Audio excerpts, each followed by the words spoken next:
Hi there, folks. My name is Emily. And I'm Elle.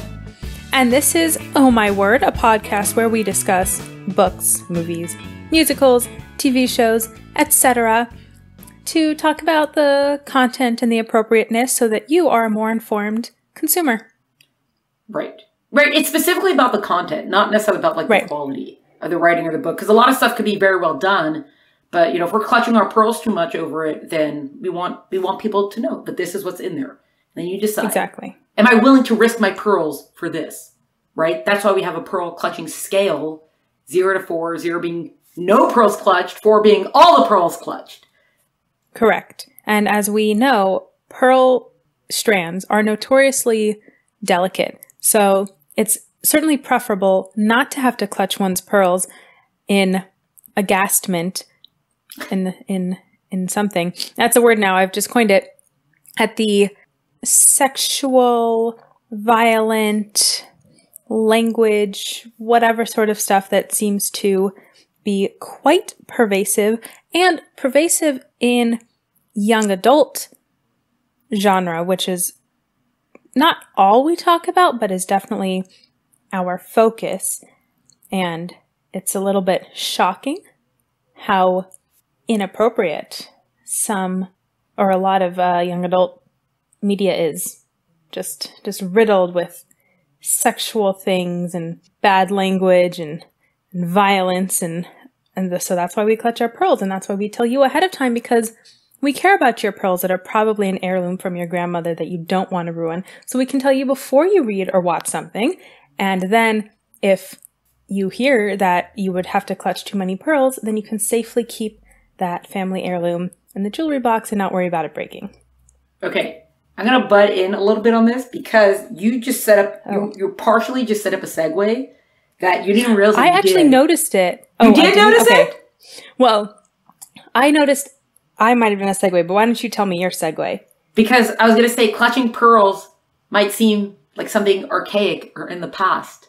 Oh, I was talking about an heirloom, so I was also going to connect it to the past. So I think we're both on the same page of connecting to the past, which is what we're doing today, which is a little bit of a special episode because we're not talking about a specific book or movie today. We're actually talking about an authoress, Anne Rinaldi, who passed away recently, July of this year, but she was very well known for writing American historical fiction for young people specifically, right? Young adult or even maybe middle grade American historical fiction. And we thought it would be nice to talk about her and her books and historical fiction in general, because she was someone, in the young adult novel world, she was a meaningful person. So we're just paying a little tribute to her today.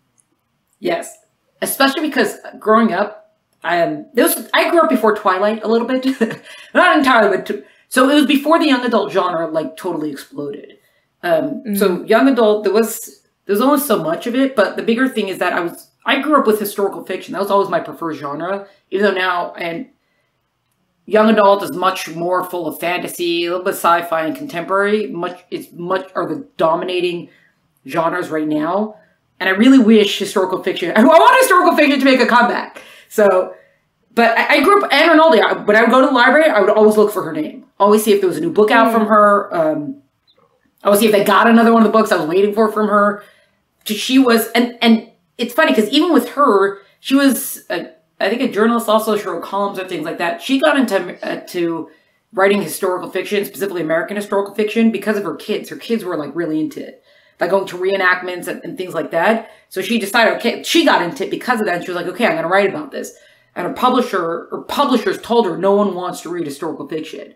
And she kept going. And obviously she found someone to publish her. She's got a bunch of books out. And she is considered one of the big names for young readers, American historical fiction. She's got it. So I'm glad she succeeded, that she found the publisher. And I wish other publishers would just listen because I want there to be more historical fiction out there because I love historical fiction. I do too. I didn't think about it until you said it just now, that was the mainstay maybe of young adult or what would have been considered young adult fiction. But I read a ton of historical fiction from 5th to 10th grade or something. That was my favorite. And actually in high school too, but then I just read adult historical fiction because that's what there was. But yeah, I love that. Yeah, and I think it's really good. And like every sort of fiction does something good, for the reader. But specifically, historical fiction is such a good way to open up young readers to like to the size of the world and to the past. Yeah, it doesn't necessarily have to be like, oh, we're going to preach to you right now. It has to be like, hey, this happened, and then that reader can then go. Hopefully, you get them interested enough, they can go and discover that world for themselves, right? So that's also, and we want them to do that because there's never enough time in school, and there's never enough time to teach everything, and the world's very big, and every year there's more to learn, and more that passes, and more that happened. And knowing the past and knowing about these other worlds is so important. So sure, you could do that through fantasy. You do a lot of world building. There's a lot of, you could show different characters. You could do that through sci-fi and all these things. But there is something about historical fiction that accomplishes it, I think, in a much better way than other genres. Right. Well, it's introducing people to something real. Like fantasy can do a really good job of, maybe bringing in a theme or a topic that's relevant, but historical fiction, is bringing in like actual history. So it might teach you a little bit about how did people live in a different time, or how did they live in a different place, or what sort of issues were, did people have to deal with? What were kids, I always liked learning about what kids had to do. What was it like being a 13-year-old in 1850 or 1750 versus being a kid in the 90s or the 2000s? Yeah. That actually references 2 episodes we've done before. So look at that. Shout out to our other episodes.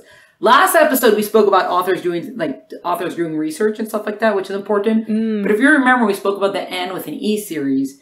And part of what we didn't love about the Netflix adaptation of the Anne of Green Gables series was not whether or not it was a good, it wasn't whether or not it was a quality, because you had some great acting in it. And, that wasn't the thing. The thing was that they were taking a lot of 21st century issues and putting it into that 1900 setting, which we didn't love because it wasn't going on then, right? So that was kind of like inaccurate. So that goes against like this, that writing historical fiction, the point is to see like, oh, that's what they dealt with in those days. Like, oh, that's how they lived. That's what they had or didn't have.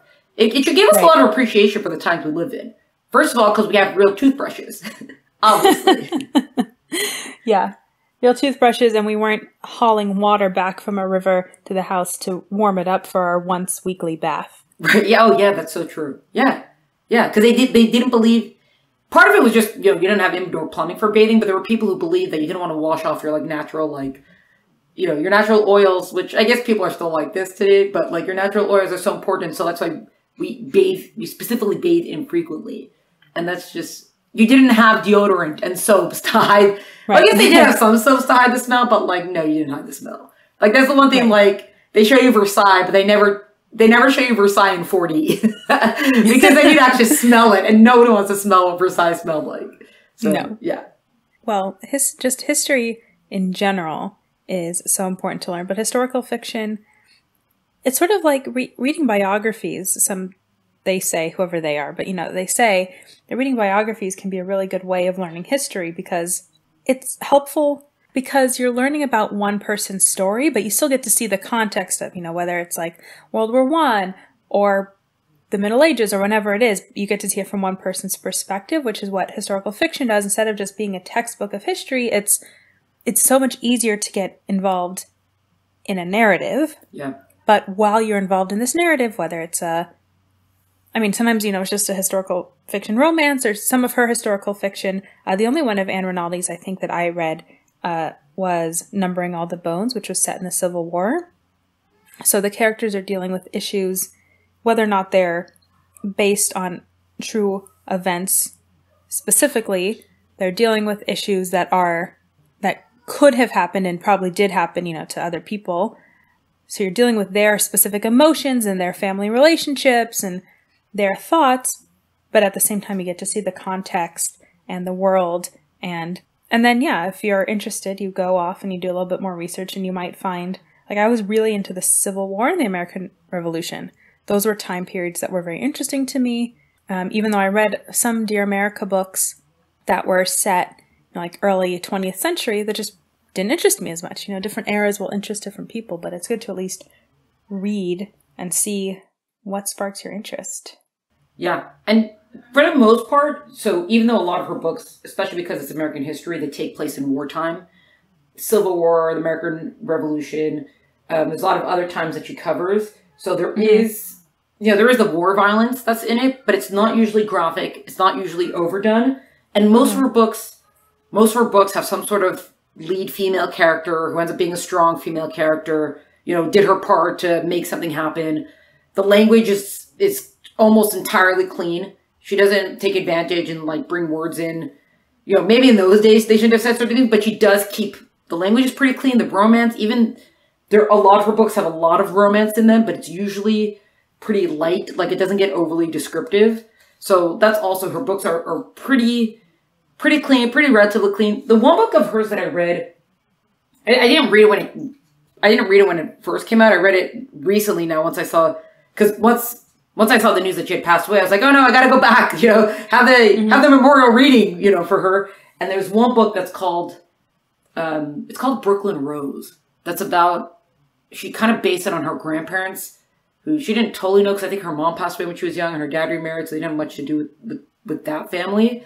But it's about, so the grandmother character who at 15 was married to like a 30-year-old, which that's like turn of the century, 1900s. And so that's like a pretty big thing. The only thing though, so she keeps it's kept very clean, the book, even though they're married and whatever, but it ends like abruptly. It like ends in the middle of nowhere. It's just like, oh, we have to work on things. And then like, okay. And then it's just like done. And you're like, what? So what happened after that? That was kind of like from all of her books. That was a little bit like that I've read. That was the only one that was kind of like, does this have an end? I don't know that this ends.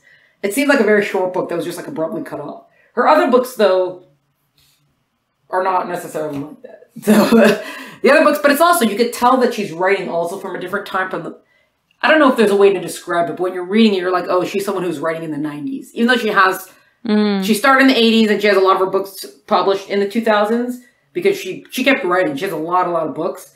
But you can tell her style of writing is a little bit different. Part of it, the cleanliness of it.